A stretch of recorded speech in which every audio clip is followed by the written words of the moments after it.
Today we talk about profit. Attempt number 2, the second day of COVID. Yesterday I tried to shoot this video thinking that I'm okay, but because of the fever I couldn't focus on saying anything. I was sweating a lot as well. And today apparently it's kind of the same thing, so I'll probably postpone it till tomorrow. Honestly, I'm not complaining, it's just I got frustrated because COVID affected my productivity, being totally unable to do a simple vlog. However, this is day 5 and it seemed to be a good day for science. And for today, I've prepared 8 golden rules that will help you to explore, collect and enjoy wristwatches in a smart way so that you will maintain or consolidate the budget in time for future purchases. And these rules help me to develop my collection, increasing the portfolio multiple times. Because buying without some ground rules set, the watch collecting can be insanely costly and sometimes frustrating. And no, that doesn't mean you need to become a shark that fools people for your own benefit. It's about balancing your choices based on solid rules that allows you to experiment and to enjoy a sustainable collection on a long term. And some people would say, Andre, it's not about money, it's about passion. And I agree. As a joke, when I picked up my car recently from the service, they asked me $300 for the parts. And I was like, what the? So expensive, unbelievable, thrown money on the window. But when it comes to my main passion, to wristwatches, and I hear $900, I'm like, wow, so cheap, I'll buy it, take my money. So clearly we're biased when it comes to this expensive hobby, and sometimes we simply do not realize how much money we roll into this passion when we buy or resell watches. Now let's start with the buying section and look at the first golden rule.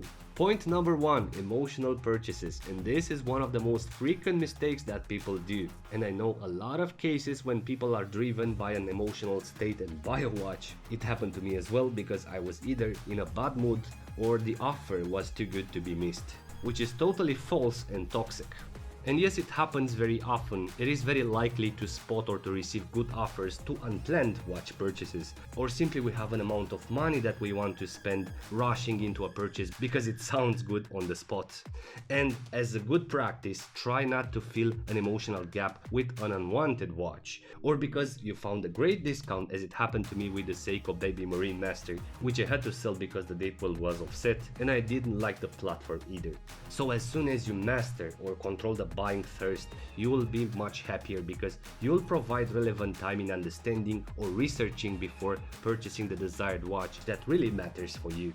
Point number 2, understand the value retention of the brands. The next point is equally important, and here we need to understand that the majority of the brands simply do not hold value when they are purchased as brand new.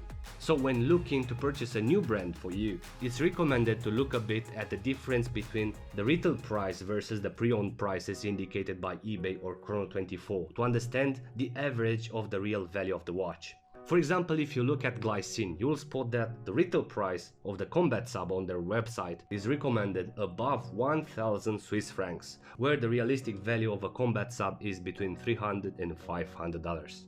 And some decent value retention examples besides Rolex, Patek or AP are the following: Tudor, Doxa Sub, Cartier, Omega IWC, the list is bigger than that. But probably that's why people are more comfortable to pay for such brands, because of the good value retention. There are also exceptions where models which belong to non-profitable brands can become profitable, because they are launched in limited editions. And here I can give you an example of the Mido decompression timer, which was retailing around $1,000 but sold as pre-owned for $1,800. And to point out here some non-profitable brands, starting with the Swatch portfolio, ending with the mall brands including Seiko. And for the brands that do not retain value, in order to make them profitable for you, you should apply another technique which leads to the following. Point number 3, ask for your discount. I've never met a man, no matter the social status, that never asked for a discount. No matter the clothes brands or the AD brand, people will still ask for discounts and negotiate until they're happy with the price. So when we talk about new watches from ADs or stores,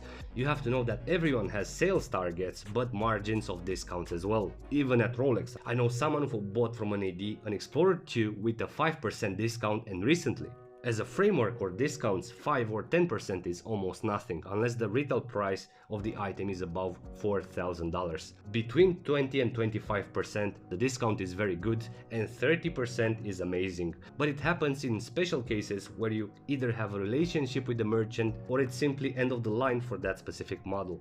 On the pre-owned market as well, you should use your negotiation skills to push the seller price down until you are satisfied with the amount you pay, taking in consideration the potential amount that you'll receive if you sell further the watch. So remember, ask for your discount, and if it's not possible, it's fine. There are other online options to try like eBay, Chrono24 or local markets, where surely you'll find the better prices than the ones from the AD. But to determine how much discount you need to be even, let's say, on a purchase, you have to do the math. Your margin of profit. When it comes to buy a pre-owned watch or a new one, you should do your math before you say yes to a potential offer. And if the offering price does not match your resale price after tax and shipping, drop it. You always need to calculate the purchase amount versus the potential sale value plus a potential shipping cost, the negotiation of the buyer, but also the marketplace tax. Let's take a normal example and buy a $1,000 watch from a non-hyped brand. If you buy it brand new without discounts for $1,000, you will be likely to sell it for $800, adding to the amount minus $20 as shipping, also the chrono or the eBay tax of 8% supported by the seller. So we're getting into a total of $750, losing $285 on a single purchase, and that's a lot of money proportionally. Now, looking at the smart purchase, buying the same watch which is valued at $1,000, if we seek to find it pre-owned or discounted, you can still negotiate it until it gets to $750. Then if you have patience, you can sell it for $800, adding the extra shipping and the chrono or the eBay tax, and in the end I'm obtaining $750, which leads to a loss of only $35. And ideally it was supposed to be on profit, but the harder you push the purchase price, the easier it will be to sell it or to make profit out of it. Clearly, as you see, there is the need to have a solid base when it comes to purchase a watch, just to make the mission more manageable or to turn the resale of a watch into a profitable move.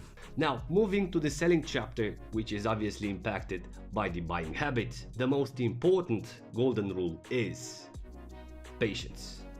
This is one of the most common mistakes that leads to a budget loss, the lack of patience of rushing into selling, either because of an uninspired purchase or for financing another watch. Selling a watch requires indeed a lot of patience, and as a range, you can stay up to 6 or 8 months on a listing before it's purchased, depending on the desirability of it or the price asked. So in general, for some listings it's better not to create false expectations of cashing out fast, and the severe price decrease of the listing wouldn't do good either.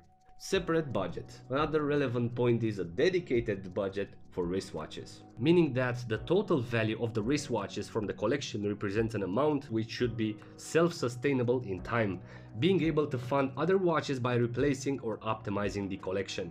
And here the common mistake is to sell watches and use the amount on other personal needs instead of reinvesting in horology. Or the other way around, spending money from the salary or savings for expensive wristwatches instead of selling some least popular watches from the collection and buy the desired one.